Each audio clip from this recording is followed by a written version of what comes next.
teman-teman, baiklah kami dari kelompok analisa laporan keuangan kelompok 5 pada saat ini kami akan mempresentasikan hasil video kami mengenai materi analisis perkreditan. Tapi sebelumnya kami akan memperkenalkan diri kami seperti yang ada di samping saya.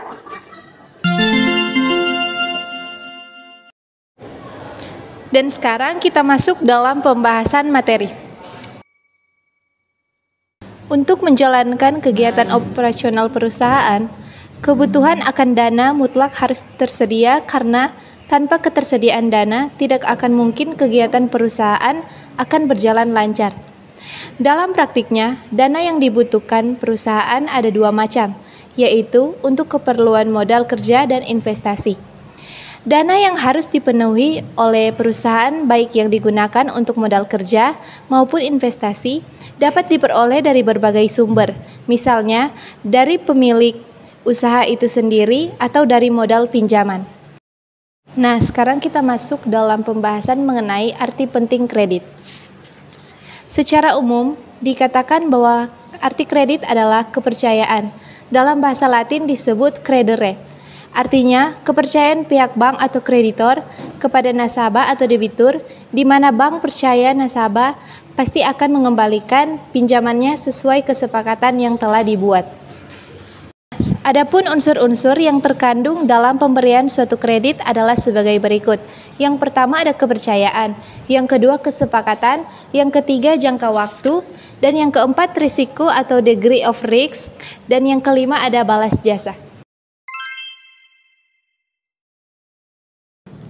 Dalam menjalankan kredit, dunia perbankan memiliki beberapa jenis kredit. Penentuan jenis kredit dipilah-pilih sesuai dengan kebutuhan, kegunaan, jangka waktu, sektor, dan pertimbangan lainnya. Saat ini, kelompok kami akan menjelaskan 5 jenis kredit yang lazim terjadi di dunia perbankan dilihat dari berbagai segi. Yang pertama dari segi kegunaan.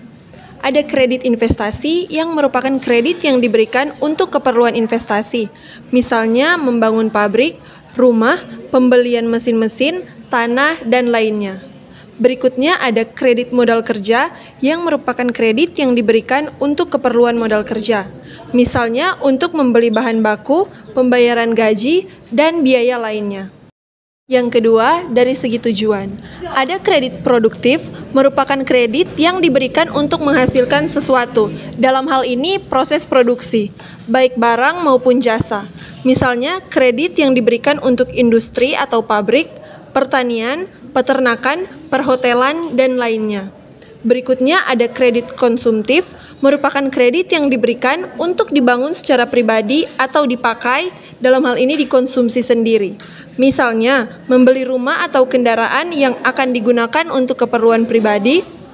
Dan yang terakhir, kredit perdagangan, merupakan kredit yang diberikan kepada para pedagang. Para pedagang membeli barang yang kemudian barang tersebut dijual kembali. Yang ketiga, dari segi jangka waktu. Ada kredit jangka pendek, kredit jangka menengah, dan kredit jangka panjang. 4. Ada kredit dari segi jaminan. Kredit dengan jaminan merupakan kredit yang syarat untuk memperolehnya harus memiliki jaminan tertentu, baik harta bergerak, tidak bergerak, atau jaminan lainnya. Selain itu, ada kredit tanpa jaminan yang merupakan kredit yang diberikan tanpa jaminan apapun secara real. Namun sebenarnya, meskipun tidak ada jaminan, dalam praktiknya ada jaminan kemampuan membayar dari nasabah. Misalnya, pegawai tetap yang memiliki penghasilan tertentu. Yang kelima, dari segi sektor usaha. Ada kredit sektor pertanian yang merupakan kredit diberikan kepada para petani. Kredit sektor industri merupakan kredit yang diberikan kepada industri. Kredit sektor perumahan merupakan kredit yang diberikan untuk kepemilikan rumah atau properti lainnya. Kredit sektor profesi merupakan kredit yang diberikan kepada profesional seperti dokter, pengacara, dosen, dan lainnya. Kredit sektor pertambangan merupakan kredit yang diberikan untuk pengusaha yang bergerak dalam bidang pertambangan. Yang terakhir, kredit sektor pendidikan merupakan kredit yang diberikan di dunia pendidikan, seperti kredit mahasiswa dan kredit sektor lainnya. Selanjutnya, perhitungan kebutuhan kredit. Untuk menentukan jumlah kredit yang sesungguhnya dapat dilakukan dengan berbagai cara, yaitu sebagai berikut. 1. Nilai jaminan, artinya jaminan yang diberikan nasabah untuk memperoleh kredit, misalnya jaminan berupa tanah dan rumah yang ditunjukkan dari sertifikat tanah tersebut. 2. Penghasilan nasabah atau gaji, artinya khusus bagi para karyawan yang mengajukan kredit yang diberikan dinilai dari angsuran yang menjadi beban nasabah. 3. Jumlah biaya yang akan dikeluarkan nasabah untuk pembiayaan usahanya tersebut juga dapat menentukan yang akan dibiayai oleh nasabah dan bank.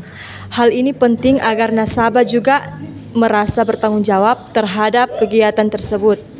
Nasabah juga akan termotivasi untuk mengajarkan secara sungguh-sungguh karena ada uangnya yang ikut tertanam dalam kegiatan serta mengembalikan modal bank.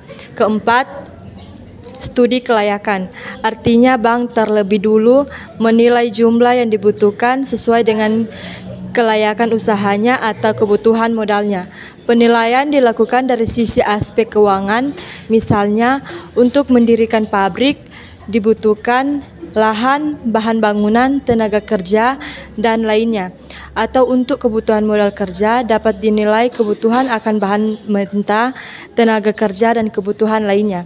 5. Analisis rasio, artinya persetujuan jumlah kredit diputuskan dengan mempertimbangkan berdasarkan dengan rasio keuangan nasabah yang terlihat dari laporan keuangan atau neraca dan laporan laba rugi yang diajukan. 6. Cara lainnya. Baik, sekarang kita masuk pada analisis kredit, di mana tujuannya adalah untuk menghindari kredit yang dibiayai nantinya tidak layak. Karena jika ini terjadi, kemungkinan besar bank akan menderita kerugian karena ketidakmampuan nasabah dalam membayar kredit atau terjadinya kemacetan.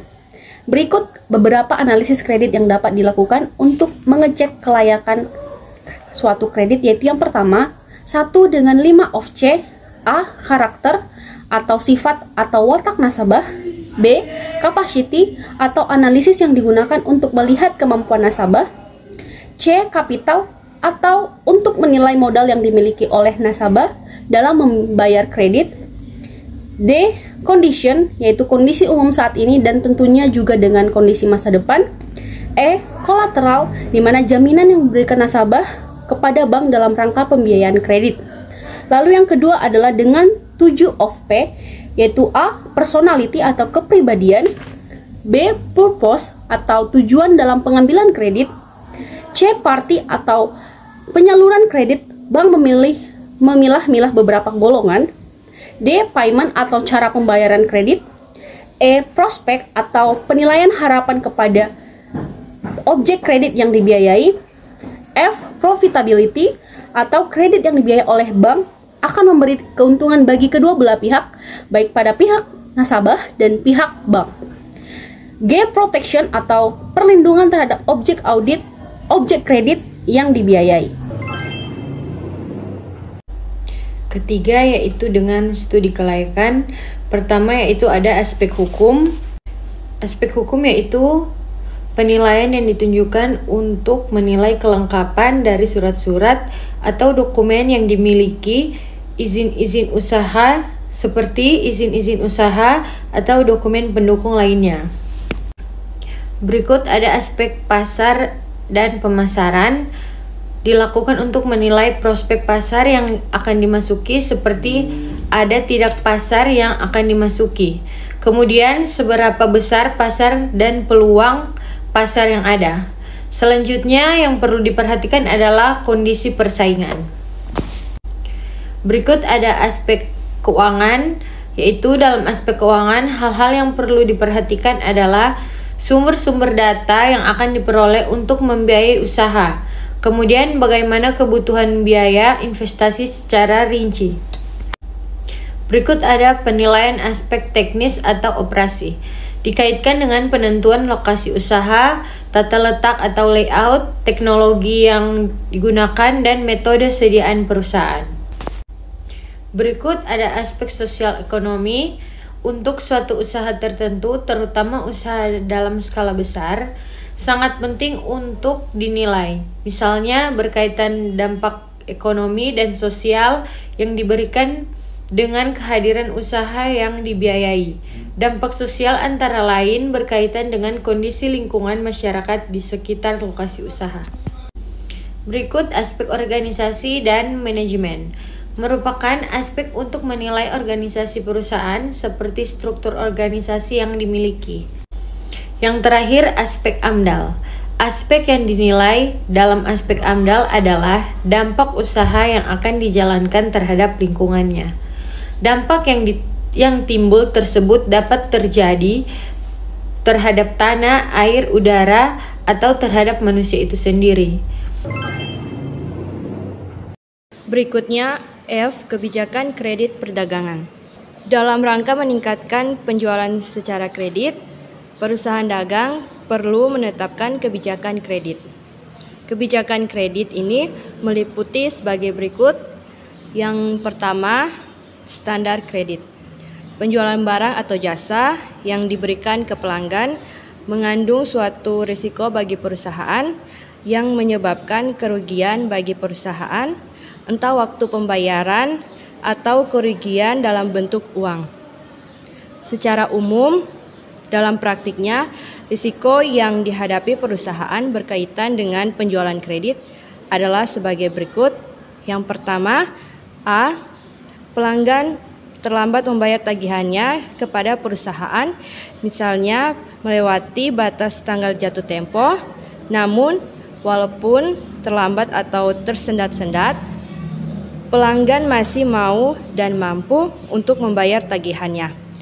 B. Kedua, yaitu dalam perjalanan pelanggan tidak memiliki kemampuan untuk membayar sesuai kesepakatan sehingga kredit benar-benar macet, walaupun pelanggan masih berusaha untuk membayar.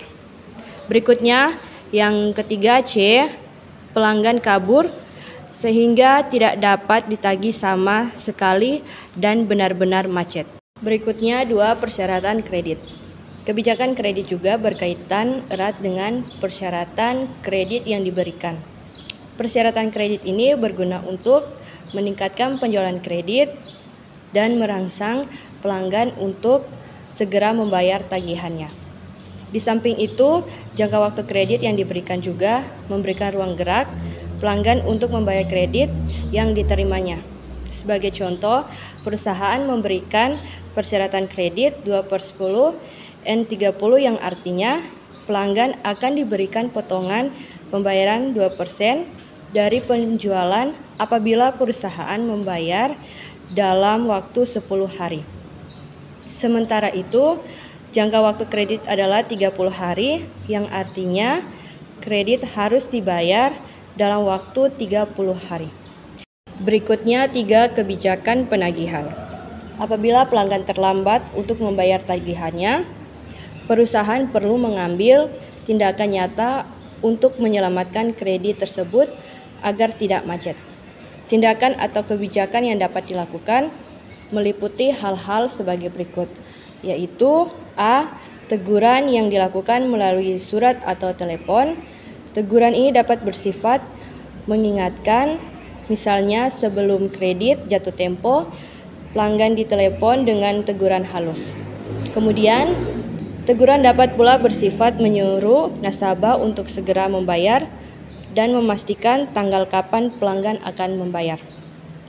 Berikutnya B. Apabila melalui teguran baik surat maupun telepon sudah tidak dianggap atau ditanggapi, perusahaan dapat menyerahkannya ke badan penagih atau collection agency, semacam debt collector, untuk menagih kredit tersebut sehingga tertagih. Hello guys, sekian dari hasil presentasi video kami. Mohon maaf bila ada kesalahan. Bye-bye.